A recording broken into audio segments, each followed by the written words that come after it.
UP board के 10वीं और 12वीं के नतीजे सामने आ चुके हैं और इन नतीजों में उत्तर प्रदेश की जेलों में जो कैदी बंद हैं जिन्होंने इस एग्जाम में पार्टिसिपेट किया था उन्होंने बेहतर प्रदर्शन किया है। हमारे साथ बात करने के लिए DG jail Anand Kumar sir हैं। सर, किस तरीके की तैयारियां रहीं, क्या रोड मैप रहा जो इतना अच्छा रिजल्ट कैदियों का आया है? देखिए, जो सकारात्मक परिणाम आपके सामने हैं उसके पीछे बहुत चीज़ें हैं। उसके पीछे हमारे अधिकारी, जेल के अधिकारी कर्मचारियों की अथक प्रयास हैं। उन्होंने बंदियों को इस बात के लिए उत्साहित किया कि वो पढ़ाई लिखाई की ओर ध्यान दें। जेल में हम लोगों ने ऐसा माहौल दिया है, लाइब्रेरी के माध्यम से, जेल टीचर टीचर के माध्यम से, इंफ्रास्ट्रक्चर के माध्यम से, जिससे कि बंदी पढ़ाई की तरफ अपने आप को ध्यान लगाएं। और ऐसा माहौल, सक्रिय माहौल और सकारात्मक माहौल दिया जिससे कि पढ़ाई लिखाई वो कर सकें। उनको इन सब के सद्गुण से बताया गया है कि पढ़ाई लिखाई आप करेंगे तो आपके आपराधिक मानसिकता से भी आप अलग होंगे, आपका विकास होगा, और साथ ही साथ गुणवत्ता लेकर के आप जेल से बाहर जाएंगे तो आपको समाज में भी एक्सेप्ट किया जाएगा। इसी उद्देश्य से हम लोग चलते हैं। हमारे कई यूनिवर्सिटीज़ के साथ, इग्नू के साथ एमओयूज़ हैं और एग्ज़ाम्स होते हैं। माध्यमिक शिक्षा परिषद के सेंटर जेल में ही होते हैं, तो बंदी एग्ज़ाम देते हैं। जेल टीचर उनको लगातार पढ़ाते रहते हैं। कुछ बंदी ऐसे हैं जो पढ़े लिखे हैं जेल में, उनका भी सक्रिय योगदान लिया जाता है। और ये हम लोग पिछले 3-4 वर्षों से इस पर हम लोग काफ़ी ध्यान दे रहे हैं।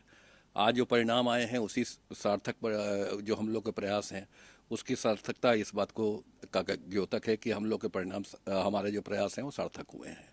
आप अवगत हैं कि हाई स्कूल में 87% सक्सेस रेट है। 119 में से 104 बंदी उत्तीर्ण हुए हैं, और जो हाईएस्ट परसेंटेज है वो 76% है, जो गाज़ियाबाद के बंदी ने लाया है हाई स्कूल में। इंटरमीडिएट में 99 बंदियों ने परीक्षा में प्रतिभाग किया, 67 बंदी उसमें उत्तीर्ण हुए हैं, तो पास प्रतिशत करीब 68% है। जो हाईएस्ट परसेंटेज है वो 72% है, सहारनपुर के एक बंदी ने अर्जित किया है। और एक और जो अद्भुत घटना है वो आपको मैं बताना चाहूँगा कि मृत्यु दंड से सजा याफ्ता शाहजहांपुर का एक बंदी है, मनोज, जो किस मनोदशा से ग्रसित होगा आप स्वयं समझ सकते हैं। उसने भी हाई स्कूल की परीक्षा उत्तीर्ण की और 64% फर्स्ट डिवीजन से पास हुआ है।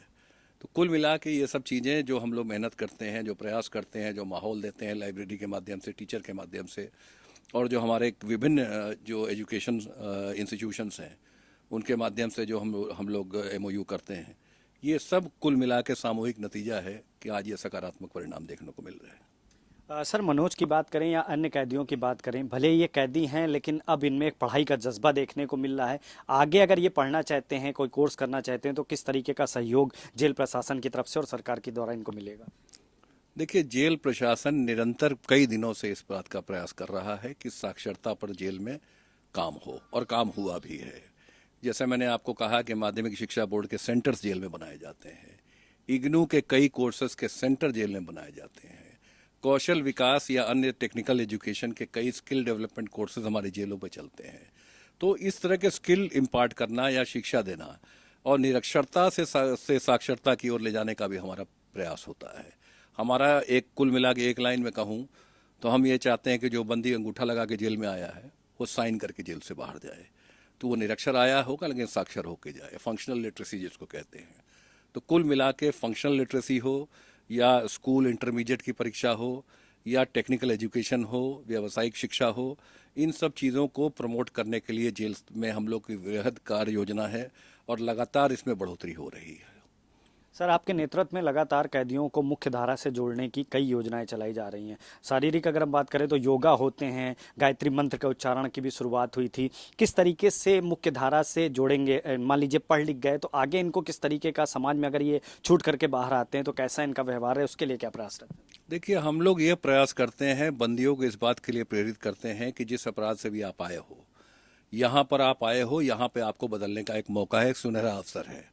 आप कस्टडी में ज़रूर हो लेकिन यहाँ आप सुधर सकते हो, आप अपने गुणों को निखार सकते हो, आप में अगर कोई टेक्निकल हुनर है उसको स्किल डेवलपमेंट के माध्यम से सामने ला सकते हो, आप में पढ़ने लिखने का अगर जज्बा है तो पढ़ाई लिखाई करके आप इंटरमीडिएट हाई स्कूल पास कर सकते हो, इग्नू से सर्टिफिकेट कोर्स कर सकते हो, जिससे कि जब भी आपकी जमानत हो या आपकी रिहाई हो तो बाहर जाके समाज आपको एसिमिलेट करेगा। अगर आप आपराधिक मानसिकता से अपने आप को बदलेंगे तभी आपको समाज एक्सेप्ट करेगा। साथ ही साथ हमारे यहाँ कई चारित्रिक, बौद्धिक और मानसिक कार्यक्रम होते हैं। आध्यात्मिक ज्ञान से बंदियों को जोड़ते हैं, योग से उनको मानसिक शांति मिलती है, खेल कूद से उनकी पॉजिटिव एनर्जी बाहर आती है, और साथ ही साथ जो गायत्री मंत्र का जाप है या अपनी अपनी जिसकी भी जो रिलीजियस पद्धति है उसके माध्यम से, जो पूजा पद्धति है उसके माध्यम से जो भी चीज़ वो करना चाहें वो हम लोग छूट देते हैं, जिससे कि बंदियों की मनोदशा में परिवर्तन आए, अपराध से वो दूर हो सके। सर अंतिम प्रश्न है, जो पढ़ाई में अच्छे हैं, जेल में हैं, जिनका व्यवहार अच्छा है, क्या इनकी सजा में किसी तरह की कोई रियायत हो सकती है? सरकार ऐसा कोई कदम उठा रही है या जेल प्रशासन ऐसा कोई कदम उठा रहा है? देखिए, राज्य सरकार ने अनेक इंस्टीट्यूशंस के, अनेक मैं कहूँगा स्कीम के माध्यम से बंदियों की समयपूर्ण रिहाई के भी स्कोप रखा है। उदाहरण के तौर पे अभी स्थायी नीति है उत्तर प्रदेश सरकार की, जिसमें संशोधन हुआ है। 16 साल एक्चुअल जेल में काटने के बाद अगर कोई लाइफ इम्प्रिजनमेंट से सजा याफ्ता है तो 16 साल एक्चुअल इनकार्सरेशन प्लस 4 साल रेमिशन अगर उसको मिला है, यानी 16 साल और 20 साल की हर्ता अगर वो पूरा करता है तो फिर वो समयपूर्ण रिहाई के लिए पात्र होगा। निश्चित तौर पर साक्षरता का इसमें योगदान इसलिए है कि बंदी अगर साक्षर होगा, अपने ह्यूमन राइट्स, अपने लीगल राइट्स के प्रति सजग होगा, तो जेल में उसका व्यवहार भी अच्छा होगा, तो उसको रेमिशन का फ़ायदा भी मिलेगा। तो ये बंदियों में एक आशा की किरण जगी है। और भी नॉमिनल रोल है, लाइसेंस पे छोड़ने की बात है, कई तरह के इंस्ट्रूमेंट्स हैं जिसके माध्यम से बंदियों को हम लोग छोड़ते हैं। कोविड काल में आपने देखा होगा कि संक्रमण के दौर पे बहुत लिबरल तरीके से उनको पैरोल दिया गया, पैरोल के साथ न्यायालय से भी अनुरोध किया गया बेल देने का। तो बंदी जानते हैं इस बात को कि प्रशासन ऐसा नहीं है, मानवीय है, प्रशासन एम्पैथी रखता है उनके प्रति, और जो भी पॉसिबल हो सकता है उनको हम अच्छा माहौल देने का प्रयास करते हैं। और यही कारण है कि उत्तर प्रदेश की जेलों में उद्दंडता नहीं होती है और बंदियों में ज़्यादातर बंदी प्रशासन का सहयोग करते हैं, जेल प्रशासन का सहयोग करते हैं, नियम कानून का पालन करते हैं। जो कुछ ऐसे बंदी हैं जो नहीं मानते हैं, फिर उनके साथ सख्ती करनी पड़ती है। धन्यवाद हमसे बात करने के लिए। तो हमसे बात कर रहे थे डीजी जेल आनंद कुमार जी, जिनका साफ तौर पे कहना है कि जो भी कैदी जेल में बंद हैं, अगर वो शिक्षा ग्रहण करना चाहते हैं तो जेल प्रशासन उनका पूरा सहयोग करेगा, और अगर उनका व्यवहार अच्छा है तो उनकी जल्द रिहाई के लिए सरकार तमाम तरीके की स्कीमें चला रही है, जिसमें जेल प्रशासन पूरा सहयोग करेगा। कैमरा पर्सन वीरेंद्र के साथ पुनीत मोहन, R9 न्यूज़, लखनऊ।